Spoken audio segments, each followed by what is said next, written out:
Buril Audiodramas. Histórias para fone de ouvido.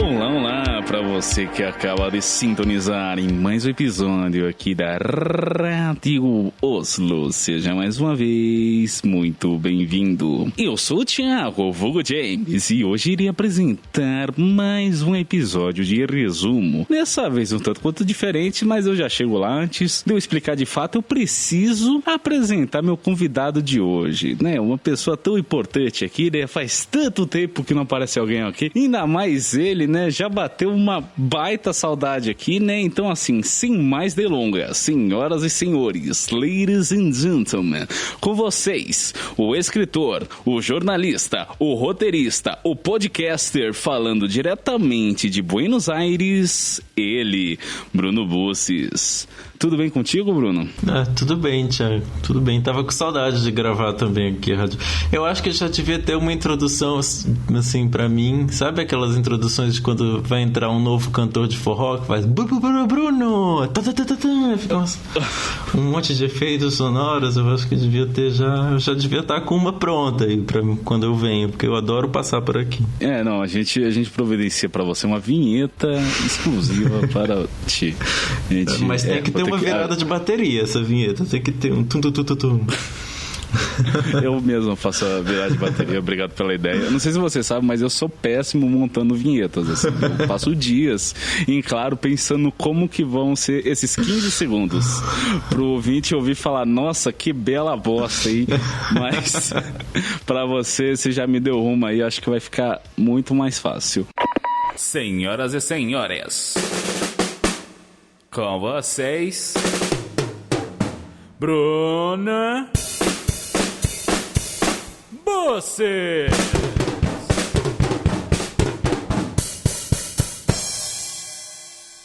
Yeah.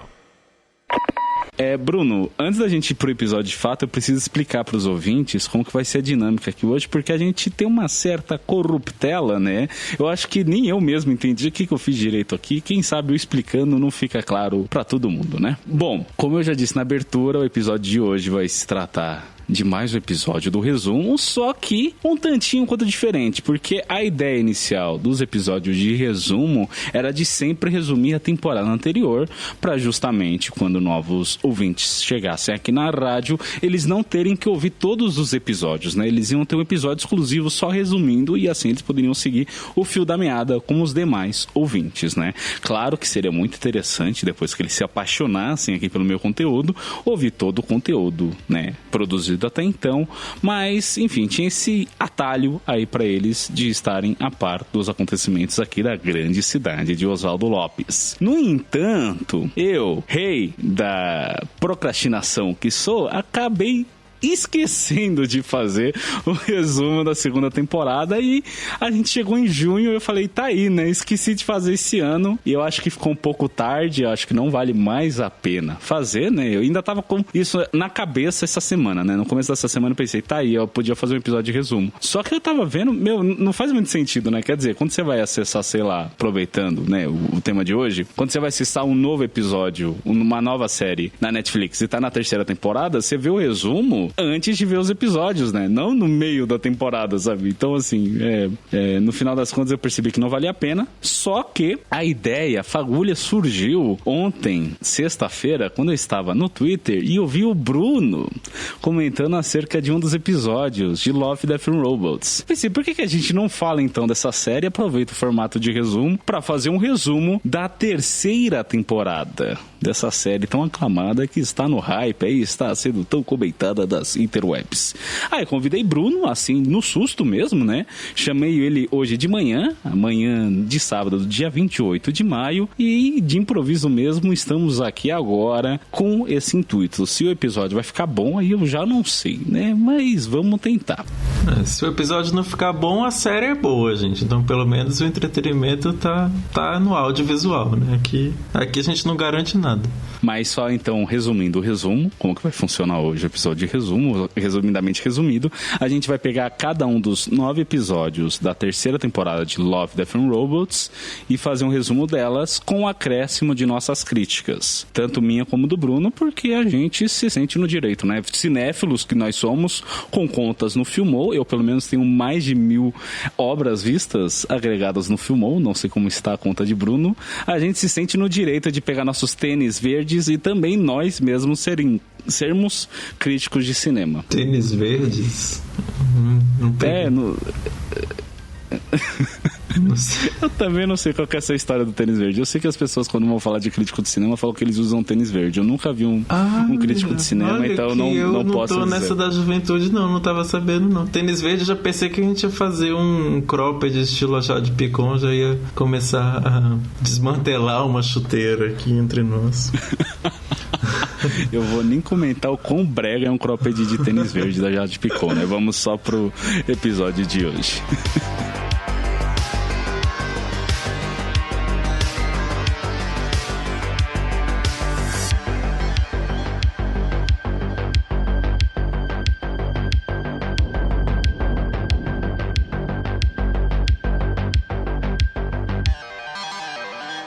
E como a gente tá fazendo tudo de improviso, não deu nem tempo da gente mesmo montar nossos resumos. Quer dizer, né? A proposta inicial do episódio caiu por água abaixo, porque a gente vai usar os resumos que tá na Netflix mesmo pra, após feito o resumo, dar nossas críticas. Eu acho que o foco do episódio de hoje vai ser realmente o que, se a gente gostou ou não de cada um dos episódios, né? Começando então pela ordem que me aparece aqui, porque reza a lenda aí que o algoritmo da Netflix pra essa série apresenta de uma maneira variada pra cada usuário, né? Não sei se procede essa informação aí. Pra mim a ordem é a mesma da sua, eu acho. Praticamente, deixa eu ver. Não é não. A minha de... então, não, é assim, então mudaram. Assim, tá certo. É a mesma ordem. Tá, então talvez tenha acontecido antes, não aconteceu, é só mais uma lenda urbana. Enfim, a gente vai começar... sim, eu vou falar os títulos em português, porque a minha conta tá em português, né? Então vai ser isso aí, vocês querem o título no original, não vai ter aqui. Não vai ter título em espanhol, que a minha conta é em espanhol, então vamos ter esse contraste. Vamos fazer então, eu vou falar o nome em português e você fala em espanhol, só pra ter esse gostinho de ver como funciona a tradução em cada país. Mas bom, a gente vai começar com Os 3 Robôs. O resumo da Netflix é o seguinte: 3 robôs chegam ao pós-apocalipse e fazem um tour para ver as últimas tentativas de salvação da humanidade. Esse episódio aqui, eu acho que é a primeira sequência que a gente tem dentro de Love, Death and Robots, né? As histórias muitas histórias simplesmente acabam na metade e é isso, e a gente nunca mais vê a luz do dia, a sequência delas.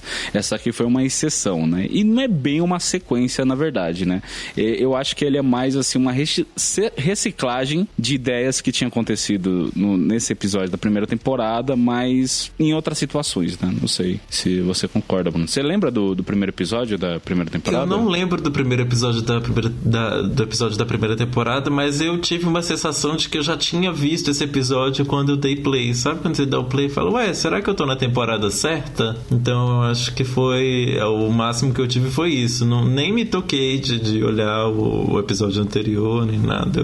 Eu vi e achei esse episódio muito regular. Na verdade, eu acho que o problema de Love, Death and Robots é o Robots, na verdade. É o terceiro elemento. Porque eles fazem ficção científica muito interessante, mas quando eles às vezes querem entuchar uns elementos tecnológicos no negócio que às vezes não necessariamente seriam necessários, né? Eu tenho pelo menos essa impressão, não sei se você tem também. Agora que você falou, realmente, porque só relembrando, né, a proposta da série, pra quem não sabe, caso alguém porventura não saiba, é juntar esses 3 elementos: amor, morte e robôs, né? A ideia do robôs é, no caso, uma coisa mais ampla de sci-fi, né, que a gente vai ter em várias obras de ficção científica, não necessariamente robôs, né? Esse maquinário, mas, enfim, ideias que sejam do imaginário mesmo, né? Tem histórias, por exemplo, que se passam no passado, mas com um conceito, enfim, que se encaixaria muito bem numa obra de ficção científica e tudo mais, né? Mas agora que você falou com relação aos robôs, realmente, sempre que tem um robô, ele é meio caidaço, assim, né? Não sei, parece que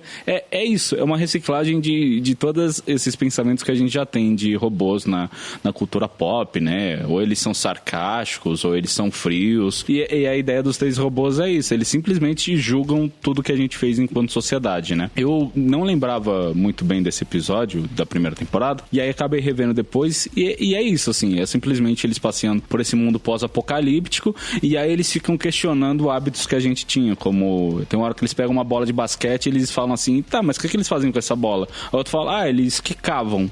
E assim, como se isso fosse ridículo. E realmente, se parar pra pensar, os hábitos que a gente tem, muitas coisas, né? Ainda mais no que tange a competições, futebol mesmo, é só um bando de gente chutando a bola de um lado pro outro e tal. Mas, não sei, é um conceito já muito batido, sabe? Então, você vê isso, é só mais do mesmo, sabe? Eu realmente não... Sabe quando o negócio não cheira nem fede?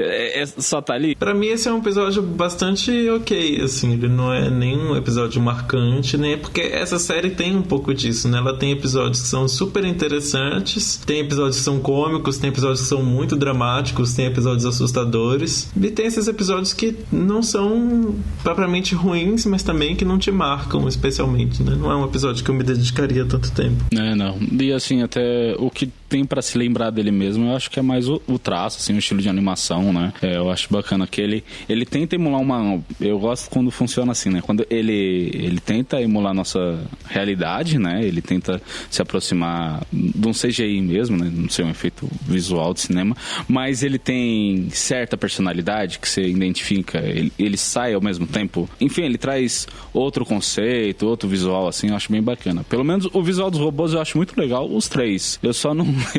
Novamente, eu só não gosto muito da personalidade, né? Que eles querem colocar muito carisma e aí fica só... Não sei, é como se... Era pra você se apegar com o personagem, só que ao mesmo tempo você não consegue, porque, enfim, não foi bem desenvolvido.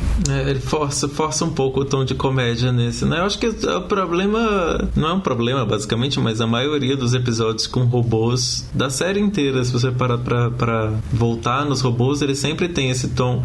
São os episódios...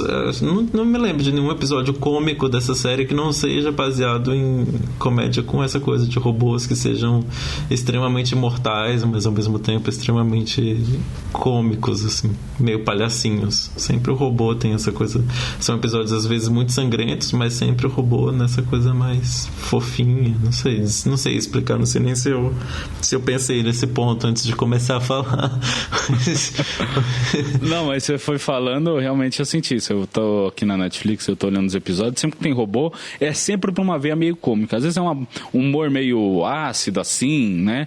Mas nunca deixa de ter essa veia cômica, né? Tem um aqui da temporada anterior mesmo, atendimento automático ao cliente, não sei se você lembra, mas o aspirador de pó de uma senhora decide simplesmente matar ela, porque ela responde a ele e tal, e é de novo nessa pegada, assim, o robô quer matar, mas tem várias situações engraçadas e tal, e é isso, né?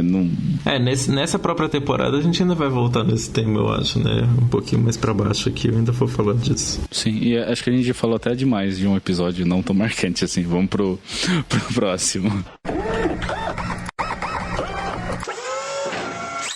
Ok, agora no segundo episódio a gente tem Viagem Ruim. O resumo da Netflix é o seguinte: libertem o Tanapod. Navegando em um oceano alienígena, um marinheiro faz um acordo com um monstro das profundezas. Nossa, pior que os resumos da Netflix são bem péssimos, né? Porque o episódio é muito mais do que isso. É muito mais interessante. Mas é interessante ter esse contraste entre línguas, porque em espanhol o monstro não tem nome. Aliás, você acabou não falando o nome dos 3 robôs em espanhol. Os 3 robôs chamam os 3 robôs mesmo, mas tem um subtítulo que é Estratégia Estratégias de Saída. Não sei se tem esse subtítulo em português. Los Três Robots, Estratégias de Saída. Em português ficou Os Três Robôs, que inclusive é o mesmo título lá da primeira temporada. Então ficou Os Três Robôs na primeira temporada e no volume 3 ficou Os Três Robôs também. Pode causar confusão, não sei por que ele tira subtítulo. Mas o da Viagem Ruim, me falei como. É Mal Viaje. É uma viagem ruim também, esse tá. E o resumo, ele não dá o nome pro bicho? Não, chama de monstro. Eu acho que o próprio episódio não tem um nome, o monstro. Não me lembro disso. Pelo menos não foi algo que me marcou. Não é o que eu falaria. Na legenda aparece. Em um determinado momento eles tratam a criatura como tá na pod também. Que é aquele crustáceo gigante, né? Pra mim é um sirizão do mal. O siri cascudo com esteroides. É um Godzilla siri cascudo, né? Basicamente. Mas esse é um dos episódios que eu mais gostei dessa terceira temporada. Eu realmente curti muito, assim.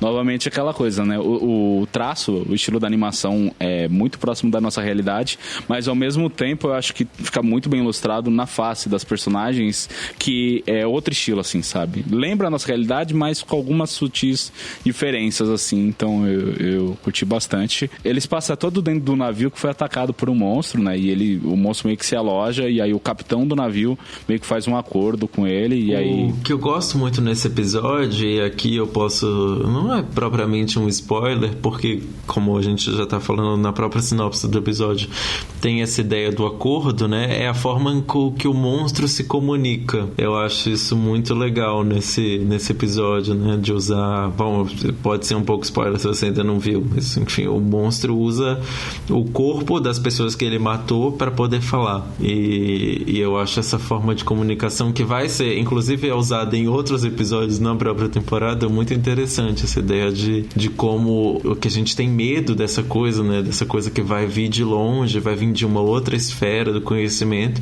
e vai falar por nós, né? Ela vai nos dominar até que consiga se manifestar em nossos corpos. Eu acho que grande parte do terror desse episódio, embora seja um monstro bastante assustador, né? Um siri gigante, um siri de 6 metros, é uma coisa meio esquisita, mas o que eu acho que mais assusta é isso, que ele mantém parte dos mortos para ele poder falar usando a boca dos mortos. Então você vê esses cadáveres falando.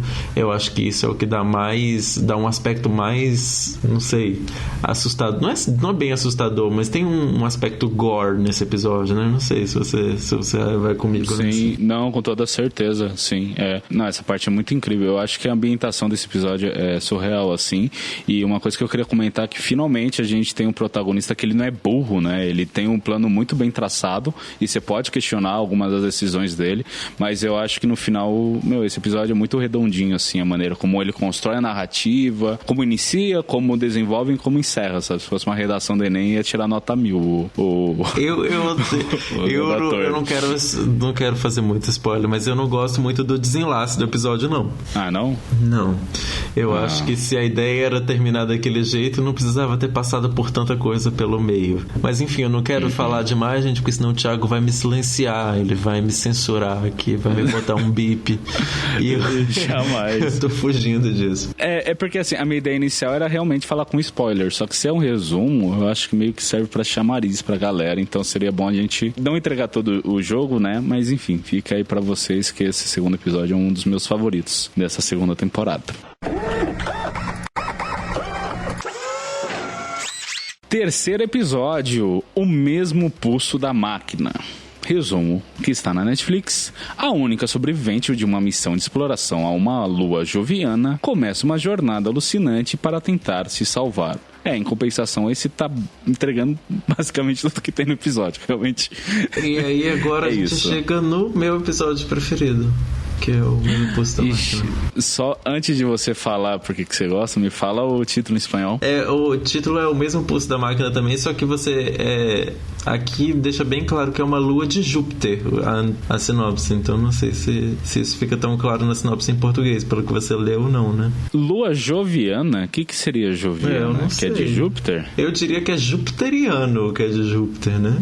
Então, eu vou pesquisar no Google aqui enquanto você vai falando aí. Por que você gosta desse episódio? Eu adoro esse episódio porque eu gosto muito da animação que ele faz. É uma coisa que é inspirada, um traço muito realista, mas ao mesmo tempo que ele não perde o aspecto 2D.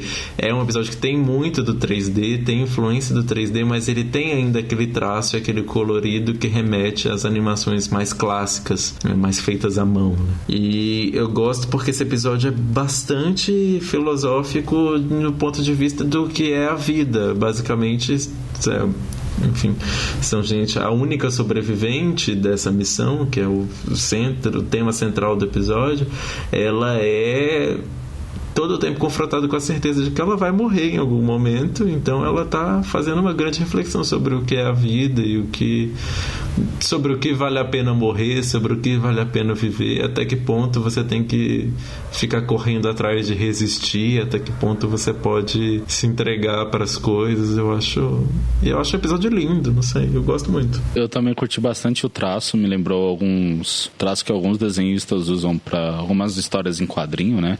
Aquilo que você falou do 2D tá bem presente aí. Esse aí é claramente uma animação assim, diferente dos dois anteriores, que pode se confundir um pouco com o que a gente entende como realidade e tal, mas a história em si, eu não sei, Bruno, acho que eu tô muito ranzinza. Eu fiz 26 anos recentemente e às vezes, pra algumas coisas eu sou muito velho assim, e não sei, eu acho que eu só fui muito impaciente com esse episódio assim, eu não sei, não me pegou. Mas o que eu gosto nesse episódio é justamente isso, Thiago, porque pra uma geração tão grande de gente que anda muito impaciente, né, não só a nossa, mas especialmente a nossa, porque eu tô me incluindo na sua, né? Você tá vendo que eu tô fazendo esse esforço pra me rejuvenescer. Mas gente ainda mais jovem do que nós tá vivendo nos minutos do TikTok, né? Você tem instantes de atenção. E aí é um episódio que é um dos episódios de mais fôlego da temporada, não é o maior, mas também não tá nem perto de ser um dos menores.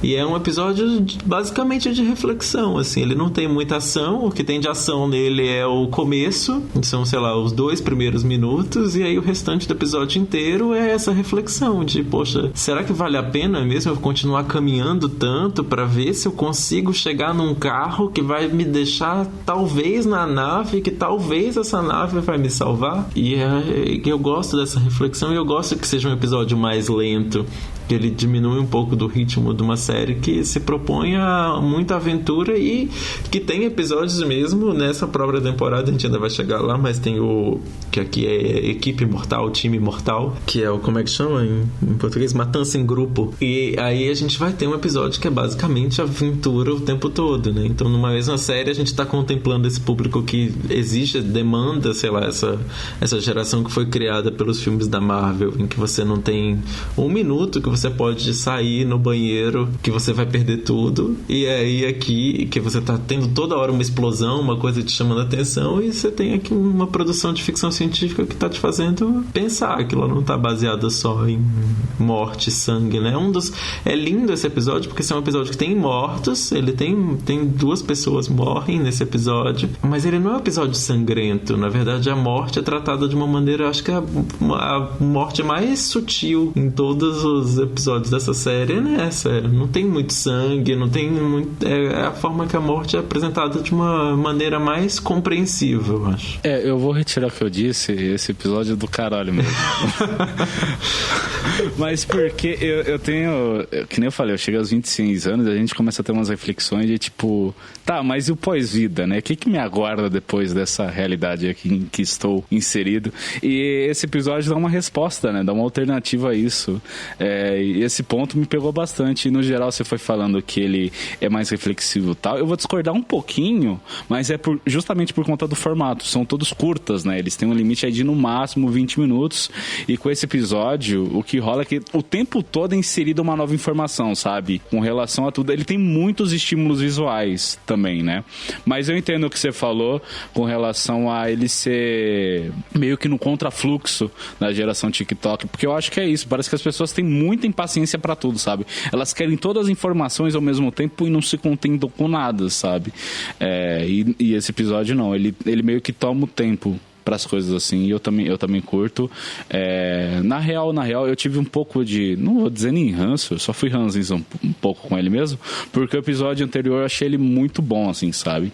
E aí o meu crivo tava muito lá no alto, e aí esse daí não correspondeu nos primeiros 2 minutos, e eu já fiquei de cara amarrada, mas depois dessa reflexão aí que você me passou, realmente ele tem o seu valor também. Eu acho que tem coisas boas nele, mas também não sei, Eu acho que eu falei que era o melhor da série de maneira precipitada, porque a gente ainda vai chegar em outros que eu gosto bastante. Vamos ver se eu vou me contradizer.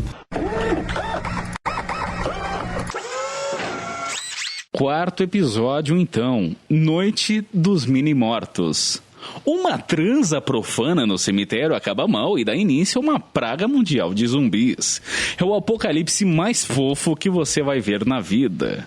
Esses resumos estão bem certeiros, né? Só da viagem ruim que eu não gostei muito. Como que é em espanhol, Bruno? É Noite dos Mini-Mortos também, mas aqui a gente é um pouco mais pudico, então a gente fala só um encontro sexual no cemitério. Não tem nada tão... mas eu adorei esse episódio. Eu vou te atropelar e te falar um pouco antes porque... É de uma riqueza, né? Você pensar que tudo isso foi feito... Não sei se até que ponto tudo, de fato, é miniatura. Eu acho que tem algumas coisas ali que não são. Mas a ideia é que o episódio é baseado em um stop motion dessas miniaturas de arquiteto, né? Eu acho que isso... Imagina o trabalho que deu pra fazer esse episódio, assim. Eu gostei muito dele. Eu bati o olho e falei, stop motion? A primeira reação que eu tive, assim, sabe? E aí eu fiquei incomodado porque eu achei que era tipo um plano aberto que ia se fechar, né? E aí não fechava nunca, só ficava lá no alto. Eu falei, que porra é essa? O que tá acontecendo aqui? Mas aí eu entendi a proposta do episódio e eu achei legal. Não é assim, nossa, que puta história, né? Que nem a gente teve nas duas anteriores e tal. Mas é um conceito legal, assim. Eu nunca tinha visto, né? Uma história inteira contada. Ele não tem nenhuma história, na verdade, esse episódio, né? Ele é um panorama. Ele vai mostrando como é que ia ser o apocalipse, fazendo clipezinhos de 10 segundos. É bem TikTok. Ele vai indo em vários pontos da Terra, mostrando como é que seria um apocalipse zumbi de forma panorâmica em vários desses pontos, né? Eu acho que é basicamente isso. É um episódio bem curto também, né? E ele tem um pouco de... Como que eu posso dizer? Que a gente tá acostumado em histórias a acompanhar a história das personagens, né? Ser uma coisa mais intimista. E esse vai no contrafluxo, que ele tá mostrando o panorama geral, né? Então, é um jeito diferente de se contar, né? A gente tá acostumado a estar mais próximo das personagens e aqui não, é uma coisa realmente mais de cima, né? Eu acho ele curioso, acho interessante, é bonitinho o episódio. E tem um pouco desse tom de comédia, né? Esse episódio todo tem uma coisa, desde o começo, desde o sexo no cemitério, já é uma cena bem cômica. E embora seja um episódio sobre destruição do mundo, é um episódio bastante cômico, né? Tem uma partezinha, não sei se você reparou muito nisso, tem duas partes que eu gosto muito nesse episódio. Tem uma primeira que a menina vão atacar duas amigas que estão correndo numa montanha, os zumbis, e aí uma empurra a outra pra servir de comida e tenta fugir. Eu achei isso sensacional. E tem depois uma parte que eles vão invadir um templo, sei lá, no Tibete, e aí o pessoal, os monges começam a lutar, e os monges são meio que o Jack Chan, assim, eles fazem... Tem vários detalhezinhos, assim, que reforçam essa veia cômica, né? De modo geral, ele é bem cômico, assim, mas tem uns detalhezinhos muito legais, né? Depois eles vão pra Chernobyl, e aí acontece uma parada que eu não vou falar aqui, mas é muito legal, né? É legal ver mais de uma vez esse episódio, porque deve ter muito easter eggs, assim. Deve ser uma coisa bem de louco mesmo. O quinto episódio é o Matança em Grupo. As forças especiais dos Estados Unidos são treinados para neutralizar qualquer ameaça, até mesmo uma máquina de matar cibernética criada pela CIA. Sua arma secreta, o humor. Realmente, é isso o episódio, né? Eu coloquei aqui no meu resumo desse episódio que ele é uma ode a essa cultura hétero, né? Da década de 80, de homens musculosos com armas grandes e atirando em coisas, sabe? É basicamente isso, né? Um bando de marmanjão, assim, com várias fases de efeito e etc. O episódio começa com um cara mijando na câmera, né? É um bagulho bem nesse nível, assim, né? Tem essa coisa meio Rambo, né? O episódio inteiro. E eu acho que é isso que dá pra dizer desse episódio, né? Mas tem coisas que eu gosto nesse episódio. Eu acho que ao mesmo tempo ele pode ser considerado como uma ódio, ou ele pode ser considerado como uma grande paródia, né? Ele tem uma coisa de transformar esses homens em uma coisa meio ridícula, né? Porque tem... Eu não sei... É porque é muito tênue essa linha, que a gente tava tendo essa discussão e meus amigos, enfim, do apartamento onde eu tô ficando, a gente viu O Homem do Norte recentemente. E a gente não chegou muito à conclusão se ele é uma ode a essa cultura hétero, né, de homens bombados e uivando e tal, ou se ele tá justamente questionando, né, essa figura, porque é isso, né, no final é muito tênue. Não sei se ele beira mais pra um lado ou pro outro, sabe? Eu fico com a ideia de que é uma grande zoeira, porque tem, enfim, o principal inimigo dessa equipe mortal, que aqui em espanhol esse episódio se chama Equipe Mortal. O principal inimigo é um urso robô que é, enfim, sei lá, anti-balas, anti-bombas, anti-tudo, e você fica pensando assim, mas por que criar um urso robô?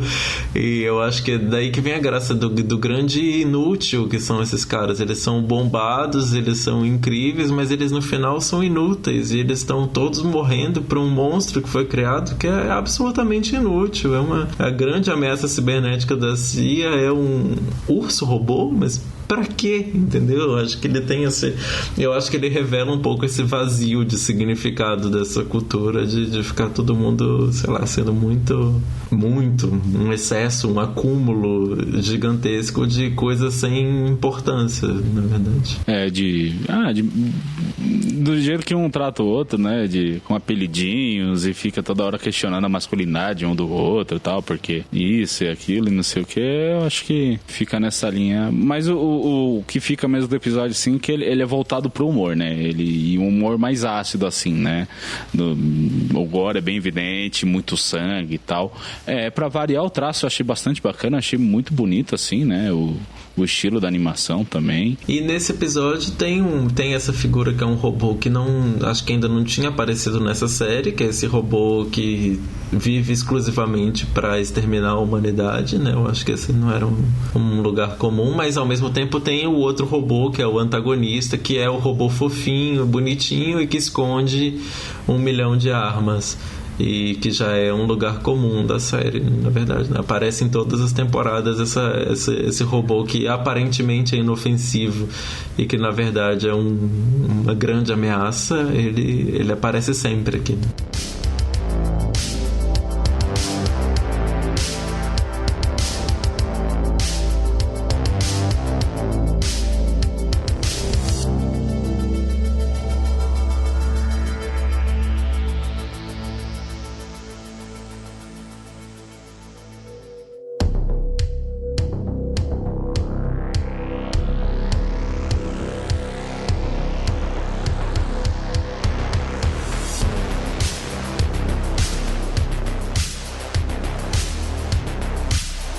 Sexto episódio, então, Enxame. 2 cientistas humanos estudam os segredos de uma entidade alienígena, mas logo descobrem que a sobrevivência tem um preço terrível em um universo hostil. Esse episódio aqui, ele bate com elementos que já foram apresentados antes aqui na temporada, né? Mas antes eu vou comentar com relação ao estilo de animação, vou me repetir aqui, mas mais uma vez, ele é bem próximo, né, de um CGI, de um efeito visual assim, para remeter à nossa realidade, mas você bate olho pros personagens e tem um quê de não pertencer ao nosso mundo, assim, sabe? Uma coisa um tanto quanto diferente. Eu pensei muito em Avatar vendo esse filme, esse episódio. Nossa, total. Assim. Sim, total. O que eu ia falar, ele brinca, não é que ele brinca, né? Mas, novamente, como até por conta da duração do episódio, ele traz muitos elementos, tipo informação a cada segundo, assim, né? Que eles vão pra essa espécie de... Nossa, até tenho medo de usar uns termos errados aqui, mas enfim, como se fosse uma sociedade que coabitasse, né, de várias criaturas e assim, e ao mesmo tempo que tem um quê de fundo do mar, é espacial, né, então são alienígenas, são vários artrópodes aí convivendo e eles respondem a uma rainha, então ao mesmo tempo tem essa coisa de enxame, né, de colmeia e tal, né, que a gente vê com formigas, com abelhas, então ele pega, eu acho que ele é o puro suco, assim, do sci-fi, né, que ele pega conceitos presentes na nossa realidade e aplica aplicam para um outro universo, né? Com quê de futurista mesmo, ou até, enfim, em outro, habitado em outro espaço, né? Que não o nosso. Espaço no sentido de cenário mesmo, sabe? Além do que também tá no espaço, né? Teoricamente. Se não tá na nossa realidade, enfim. E aí tem essa questão dos artrópodes, que a gente já viu no episódio de... como que é o nome? Viagem Ruim. E aí, eu acho que o ápice do sci-fi é que ele traz uma problemática. E qual que é essa problemática, né? O cientista que tá chegando recentemente, que já tinha uma cientista lá, e um que tá chegando. Esse que tá chegando, ele quer pegar essa ideia de organização desses seres e aplicar para os humanos, né? Como solução para os problemas que existem nesse tempo aí, que em nenhum momento ele estabelece, mas a gente considera que é o futuro, né? Já que tem viagens espaciais e tudo mais. Tem várias coisas que eu gosto nesse episódio, mas eu queria destacar duas. Eu acho muito importante a gente lembrar de como é que começa esse episódio, porque esse episódio não começa na Terra. Esse cientista, o segundo humano, ele não é enviado da Terra, ele é enviado de uma outra sociedade alienígena. Então, na verdade, a gente nunca sabe que plano que ele tá mantendo, porque ele não serve propriamente aos humanos. Eu não sei se você lembra disso, mas a primeira cena é ele firmando um contrato com uma outra sociedade alienígena. Sim, é que eu fui falando, depois eu fui pensando, mas é Terra mesmo? É ser humano mesmo? Porque ele é um ser, quer dizer, o equivalente ao ser humano, ele igual a um ser humano, né? Mas não necessariamente significa que ele é um terráqueo, né? Até te perguntar se em algum momento a palavra Terra, ou enfim, sei lá, Estados Unidos, não sei, sabe, é mencionado. Não sei, aqui no resumo usam humanos, acho que aí no resumo em português também usa humano como palavra, né, dos cientistas humanos, mas isso também, acho que fica claro ao longo do episódio, mas tem outras duas coisas que eu queria falar. Era, primeiro, eu acho muito interessante que é uma série tão disruptiva, que quer sempre mostrar uma outra possibilidade de futuro, e sempre quando vai mostrar um casal, tem que ser um casal negro, né? Nunca tem o futuro não pertence à interracialidade, a possibilidades mestiças, ao fim da raça. Não, é uma cientista negra e aí eles enviam um outro cientista negro para esse mundo. Eu acho isso interessante da gente ler também. E também o que eu acho muito legal, essa sim, eu acho que é uma reflexão interessante que o episódio levanta, é esse medo constante que a gente tem da unidade, né? Da legião, do povo unido. Isso é uma figura que aparece em vários... um vilão de, acho que quase todas as séries de ficção científica passam por esse ser que pensa em múltiplas cabeças, né, e tal. Eu acho que isso esconde, na verdade, o grande medo que a gente tem como sociedade de uma união do povo, né. Eu acho que esse medo da legião, esse medo da unidade faz parte de um medo muito ancestral que a gente não sabe muito bem explicar, mas que tá nisso, pra mim tá nisso, tá nesse medo que a gente tem como sociedade de que um grupo organizado consiga facilmente mudar as regras do jogo por ser organizado, né? Sim, não, com toda certeza. Eu só ia falar que ele tem um problema que pelo menos eu acho muito chato, assim, que ele vai numa toada muito legal, mostra todos esses conceitos, informações e tal, e ele estabelece muito bem tudo isso de uma maneira muito rápida e concisa, mas ele cede alguns minutos, quer dizer, o episódio já é curto, né? Mas tem que ter um momento. Quer dizer, é um homem e uma mulher. O que eles têm que fazer? Obviamente, se envolver romanticamente, né? Eles não podem ser dois colegas de trabalho. Não, eles têm que transar e tal. E tem que ter todo um momento romântico, não sei o quê. E isso me incomoda um pouco, assim, sabe? Porque eu acho desnecessário, né? Nem toda história precisa de um romance, sabe? E eu não acho que cabia aí, porque até então, pelo menos... A minha sensação é que não tinha essa tensão sexual entre os dois, sabe? Ficou muito jogado, muito gratuito. De repente, os dois estão no relacionamento, é isso, talvez pra chocar o que vem a seguir, né? Eu acho que foi mais pra isso, no final das contas, assim. Porque o segundo ponto, que a gente já viu antes, é justamente isso, né? A maneira de comunicação dos alienígenas, ou enfim, desse ser de outro mundo, se usar justamente de um humano pra poder se comunicar com outro ser humano, né? Eu tinha visto até gente também também no Twitter reclamando disso, né? De que é um dos poucos episódios com protagonistas negros na série. E aí, justamente, esse é o episódio em que eles vão ficar transando, vão ficar boa parte do tempo seminus ou nus em tela. Isso é bastante estranho da série também, acho que, mas faz parte de toda uma estrutura racializada de Hollywood, né? Racista, que a gente, enfim, não tem nem porquê achar que um produto que foi produzido por lá não vai ter esses valores implantados. Mas passa também por isso que a gente já falou do segundo episódio, desse medo que a gente tem de ser dominado pelo outro e perder a nossa voz, né? A gente tem um medo muito grande, a série trabalha muito isso, do medo de ter uma coisa que é muito parecida com a gente, mas que não é a gente. É esse que é o grande medo que a gente tem do robô em si, né? É o medo de que é um ser que parece que pensa, parece que trabalha, parece que faz tudo como nós, mas não é nós. E aí a série vai nisso, né? De uma entidade alienígena que pode muito bem parecer a gente. Ela inclusive ameaça o humano falando: eu posso muito bem clonar você, né? Eu quero te manter vivo porque eu gosto de conversar, mas eu poderia muito bem te matar e clonar você. E eu acho que o medo da gente vem disso, né? De que uma coisa que não é humana e que diz que pode parecer tão facilmente conosco nos gera uma dúvida de: será que já não tem gente que não é humana e tá parecendo conosco aqui? Não sei, acho que eu fui profundo demais nessa, né? Não, falou muito bonito. Tô até com vergonha de puxar o próximo episódio aqui. Mas vamos que vamos. Sétimo episódio, Ratos de Mason. Bem-vindos ao Ratopocalipse. O fazendeiro Mason sabe que tem um problema sério com as pragas quando elas começam a revidar. É sangue pra todo lado. Nossa, isso aqui é quase um resumo de um filme de sessão da tarde, né?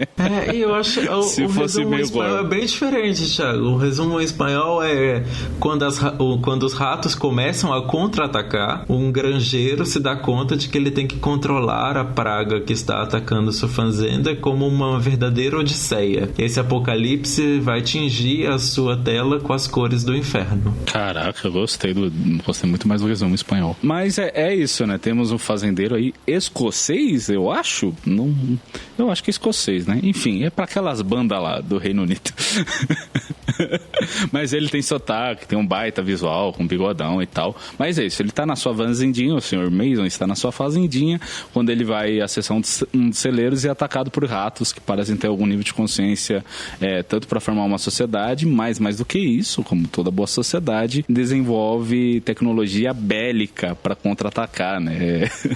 E aí ele vê que tá diante de um problema, e é muito legal que até aí parece que é tudo uma coisa meio do passado, não sei, pelo menos te deu essa impressão, Bruno, mas para mim parecia que seria uma coisa, não sei, no máximo do nosso tempo, mas para trás. E aí do nada o cara saca um celular, e aí do nada ele contrata uma empresa que é especializada nisso e traz robôs que são especialistas em exterminar pragas e tal, e ele vai para uma outra vertente, assim, enfim, eu gostei muito desse episódio, ele é bem divertido, assim, nem preciso falar do traço, achei muito sensacional, né, tem uma personalidade própria muito legal, tal.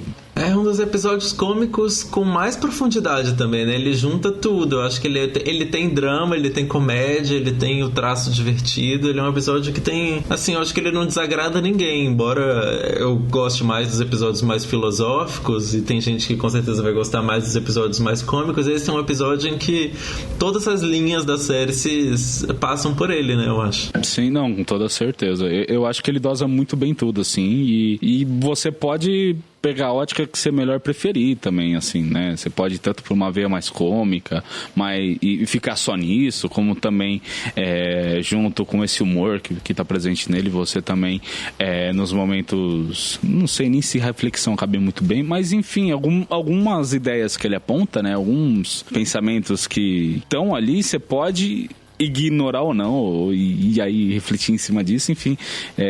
Eu só não vou dizer que ele é livre para todos os públicos, porque tem sangue pra caralho. Mas... Os ratos são exterminados mesmo nesse episódio, né? Quando eles falam que vão tingir a tela com a cor do inferno, não é brincadeira, é muito sangue nesse episódio. Eu acho muito legal esse episódio, não sei se você ficou com essa impressão também, Thiago, mas tem um clássico da é o Guia dos Mochileiros das Galáxias que tem os ratos são pensantes, no guia? Sim. E o ser humano, diferente do que ele acha, ele só é a terceira pessoa mais inteligente. O primeiro são os golfinhos, o segundo são os ratos. Tem essa ode à ficção científica, né? Pelo que eu me lembro, os ratos estão fazendo, são cientistas que estão fazendo um experimento com os humanos. Pelo que eu li o Guia do Mochileiro das Galáxias há muitos anos, mas é uma das principais referências da ficção científica, né? E ele tá voltando. E tem uma coisa um pouco de a revolução dos bichos também, ao pegar um cenário de uma granja, os animais se voltarem contra o granjeiro, né? Embora não sejam os animais que são criados na granja, mas sim os animais invasores, no caso, né? Os ratos que não deveriam estar ali. Em tese não, e realmente tem... Enfim, a gente já vai entrar muito no episódio, vamos deixar o pessoal assistir e se surpreender com algumas coisas ainda aí também. 8º episódio, Sepultados na Caverna. Guerra moderna versus deuses anciãos. Em uma missão de resgate, um esquadrão das forças especiais acaba preso em uma caverna que abriga um mal antigo. Esse episódio tá para resumir bem assim como, não sei, Alien. Eu acho que cabe bem aqui, não? Eu tô tentando me lembrar que episódio é esse, Thiago. Eu tô aqui com a imagem aberta, tô com tudo aberto. Pra você ver como foi marcante na sua vida esse episódio. Não lembro de nada desse episódio. O que eu acho mais marcante de tudo que a gente tem pra falar é que o título em espanhol é bastante diferente. Não é Sepultados na Caverna, é Dentro das Sepulturas Abovedadas. Ô, louco, que da hora o nome. Mas é aquele que a gente tem um grupo do exército e eles estão em algum país. Eu lembrei. Não deveriam estar Agora lá. Eu lembrei. E aí eles vão resgatar. É o que... Me bipa aí, mas é o que... Isso, esse mesmo. Esse mesmo. É isso, eles teoricamente, inicialmente, esse grupo do exército estaria numa missão de resgate e eles precisam entrar numa caverna, só que chegando na caverna, rola alien, assim, simplesmente. Um monte de seres alienígenas começam a dizimar o grupo, eles chegam... eu não vou dar muito mais detalhes, porque eu quero que a galera assista Eu também quero que o pessoal assista, mas falando de novo de referências do terror e da ficção científica, esse episódio não me deu muito alien, ele me deu muito Lovecraft. Ele me deu muito Chuntilu. Eu acho que ele dá pra dividir em duas metades. Primeira metade é uma coisa meio de alien, meio de... as pessoas chegam pra colonizar, ou enfim, né? Eles chegam num terreno desconhecido e são atacados inicialmente por essas forças, né? E tentam sobreviver. E aí, num segundo momento, vira Lovecraft total, assim. É uma coisa...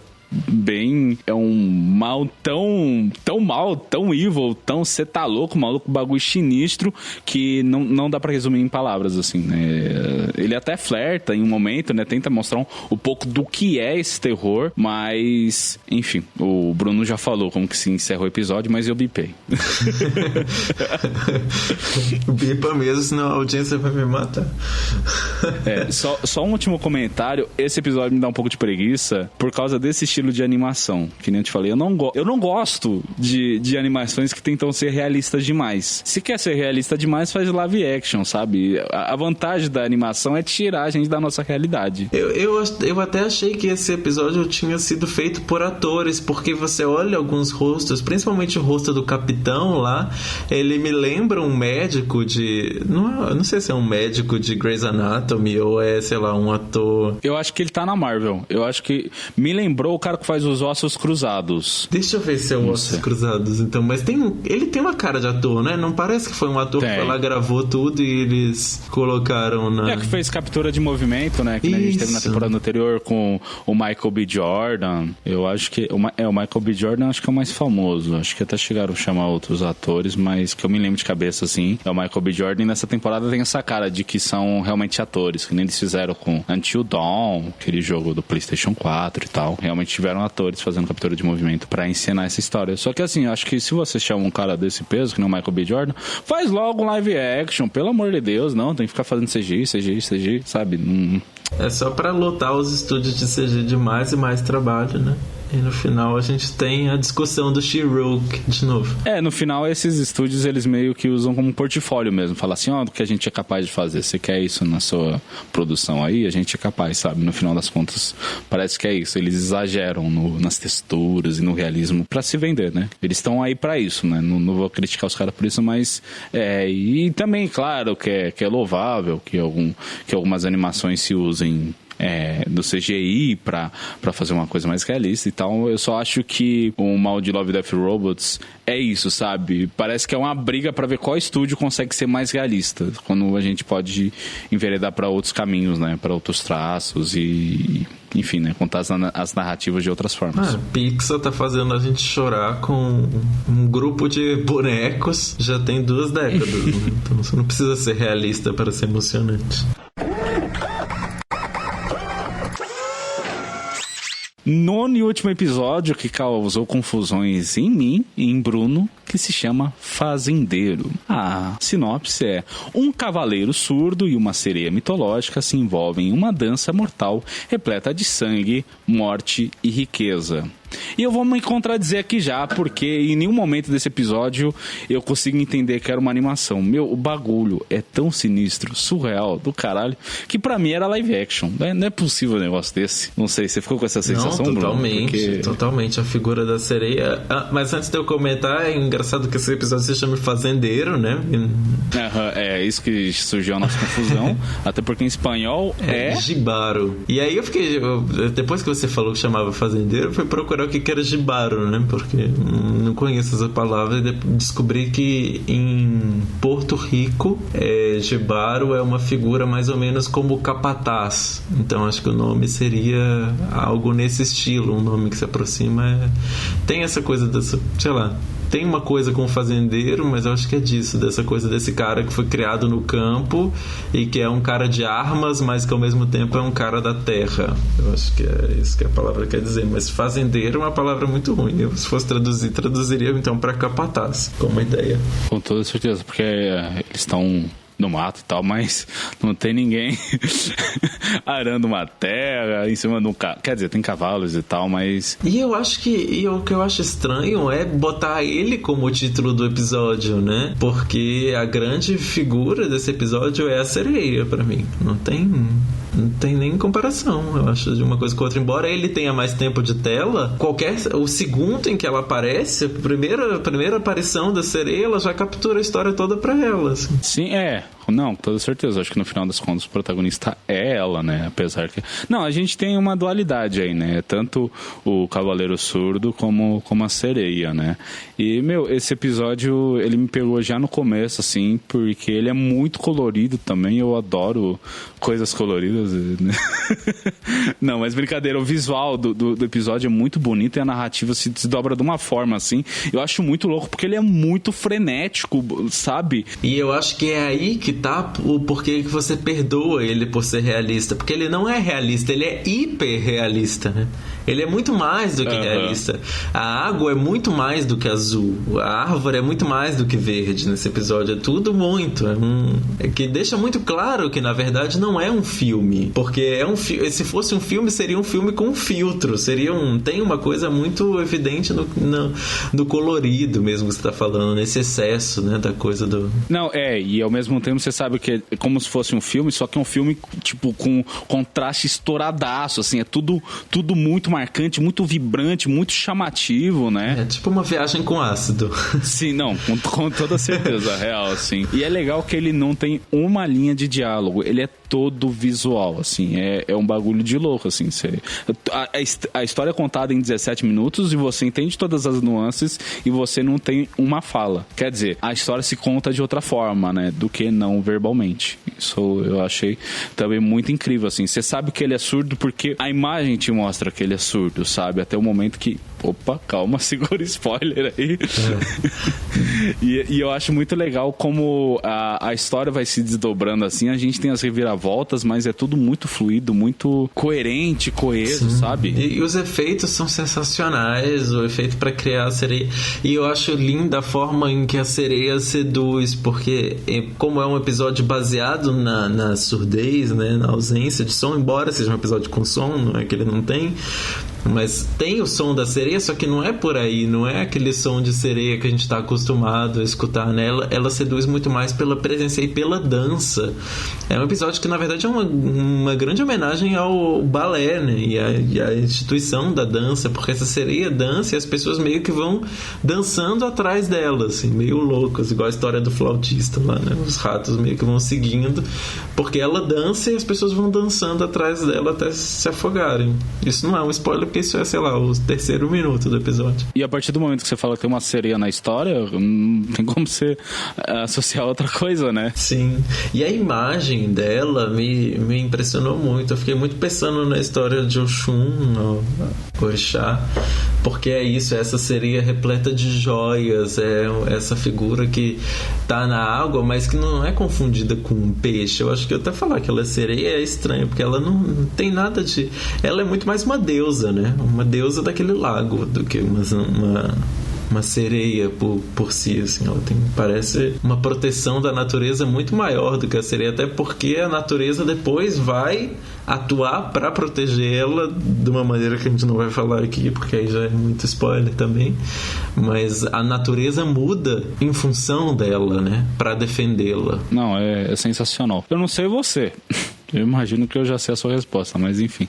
Pra mim, esse é o melhor episódio de todos os episódios do Love, Death and Robots. Eu me mudei no meio do caminho. Eu ia falar que é o melhor da temporada, mas não. Eu acho que é o melhor episódio que eu já vi. Eu acho que sim. É um curta-metragem que poderia facilmente estar em qualquer premiação grande da indústria, porque realmente ele te propõe muitas coisas e é uma história muito inusitada, né? A história de um homem surdo que vai... Esse contato do não ouvir, e a sereia tá desde a história, da origem da história da sereia, né, com Ulisses, mas aqui tem uma outra camada, assim, tem uma coisa de que a sereia é seduzida também pelo cavaleiro, né? O cavaleiro seduz a sereia e isso muda um pouco o jogo, né? Eu acho que não é um jogo, é um jogo de...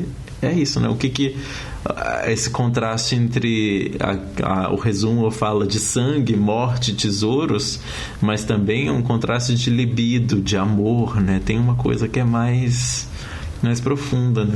Até que ponto vale o dinheiro, até que ponto vale o interesse amoroso nesse caso, né? Eu acho que é um episódio que te faz pensar muito sem usar palavras, como você tinha falado. É isso. Eu até falo pra gente fazer um top 3 e tal, sei lá. Mas eu acho que não, né? Eu acho que não, porque eu já falei tanto também que o pessoal já deve estar até cansado, né, gente? O Thiago aqui, eu acho que eu já matei o Thiago, eu acho. Não, é que eu penso assim que é muito de cada um, sabe? Até essa questão de dar nota, mas... Porque como você estabelece nota para as coisas e tal, eu tava brincando lá do Filmou e eu tenho meus métodos de avaliar um filme, série e tal, mas eu acho que é muito individual e tal, e eu acho que não cabe a gente aqui de induzir a pessoa se é bom ou não. Eu acho que no final vai muito, assim, de cada um mesmo, sabe? Talvez esse episódio, sei lá, o Matança Grupo, que eu achei tosco pra alguém, seja tipo o episódio mais sensacional que ele já viu na vida e tal, então eu acho que é isso. Mas o que eu acho que a gente pode fazer é uma avaliação da temporada como um todo, que é uma temporada muito sólida, né? Embora tenha aqui um ou outro episódio que, sei lá, não tá no mesmo nível, assim, não tem nenhum episódio também que é, poxa, que merda de episódio, esse episódio é muito ruim, perdi meu tempo vendo. Não, todos eles são muito consistentes, assim, né? Sim, em comparação com temporadas anteriores, né? Uma crítica que a galera tinha muito, eu tava falando contigo aqui em off antes da gente gravar, que é isso, eu não entendia muito qual que era do hype de, sei lá, sair uma nova temporada de Love, Death and Robots e todo mundo ficava extasiado, louco, e assim, muitos episódios são, na melhor melhor das hipóteses, medíocres, sabe? Você já viu aquilo em outros lugares. Não sei se é por conta dos estúdios de animação, mas é uma coisa dessa temporada que são muito poucos que tentam trazer essa coisa mais realista, que nem eu já falei 1000 vezes aqui, que parece uma cutscene de um jogo de videogame, sei lá, sabe? Eu acho que sim, essa temporada acho que é a mais concisa das 3, é a melhor, assim. Eu acho que as histórias no geral são boas, algumas mais, outras menos, na minha concepção, né? Mas todas me entreteve de alguma forma, assim, sabe? De um jeito ou de outro, eu não me arrependi de ter visto, né? Falei, nossa, não foram 15 minutos da minha vida jogados fora, sabe? Como, sei lá, já teve alguns episódios de temporadas anteriores que eu falei, tá aí uma coisa que eu não precisava, sabe? E é isso, né? Tem essa grande vantagem, eu acho que a série tem essa grande vantagem de serem essas histórias que são uma separadas da outra. A Netflix tem investido mais nesse formato, que é realmente é pra você, sei lá, almoçar à venda, uma coisa, não que eu acho que essa série seja uma série boa pra ver almoçando, viu, gente? Tem episódios que são um pouco, que dariam nojentos. Mas a Netflix tem investido nisso, né? Tem sériezinhas de documentários de 20 minutos, de várias coisas, porque acho que é uma demanda nossa de... A gente às vezes quer ver um conteúdo, mas a gente não quer ficar preso a não sei quantas 1000 temporadas que vai ter esse conteúdo, né? Então isso ou que exija nossa total atenção, né? Eu até brinco que tem série que eu gosto de ver almoçando dublado no celular, assim, sabe? Que parece que a série foi feita para aquele formato, vai me entreter e é isso. E tem séries que não, que eu quero estar, sei lá, na maior tela possível, com fones de ouvido, se possível, sabe? Que é para ter uma imersão total e acompanhar a história. Só que a gente não tem mais tempo para estar sempre assim, né? Para consumir, então. Exatamente. É tanta coisa para ver, tanta coisa da própria Netflix para ver, né? Eu acho que nem se uma pessoa se dedicar, acho que nem quem tá trabalhando na Netflix consegue ver tudo que... Nossa, eu acho que agora acabei de achar o nome do ator. Para tudo, então. Qual que é o nome do ator? Tá aqui. Joey Mariangelo. Maniello, sei lá como é o nome dele. Ele fez... Deixa eu ver o que ele fez. Eu acho que ele fez Magic Mike. Mas ele é um ator que... Ele tem um rosto conhecido. Não sei se você já jogou aí, né? Ele tá no Homem-Aranha 3, no Homem-Aranha. Ele é o Flash Thompson do Homem-Aranha. Tá no Liga da Justiça, ele é o Slade. Grande Slade Wilson do Liga da Justiça. Então esse é o ator que faz o... Eu acho que é ele que faz aquele cara, o capitão lá da missão. Não é ele mesmo. É a cara dele. Que lembra, por sua vez, o Ossos Cruzados. Não sei como eu achei, gente, mas enfim. Não sei nem se isso vai entrar no parabéns, foi final. Incrível. Com toda certeza. Ele tá no How I Met Your Mother também. Ele é o Brad, um tal de Brad. Eu lembro dele, How I Met Your Mother. Mas eu tô vendo que ele é casado com a Sofia Vergara. Gente do céu, que casal. Cara, mano, eu tô muito chocado com essa informação. Que ele é casado com a Sofia Vergara? Casado com a Sofia Vergara. Eu penso, um homão desse casado com uma mulherona daquela é um... É muito padrãozinho, mano. Para, não. É padrão em cima de padrão. Mas se tivesse um casal no... É padrão em cima de padrão, literalmente. Mas...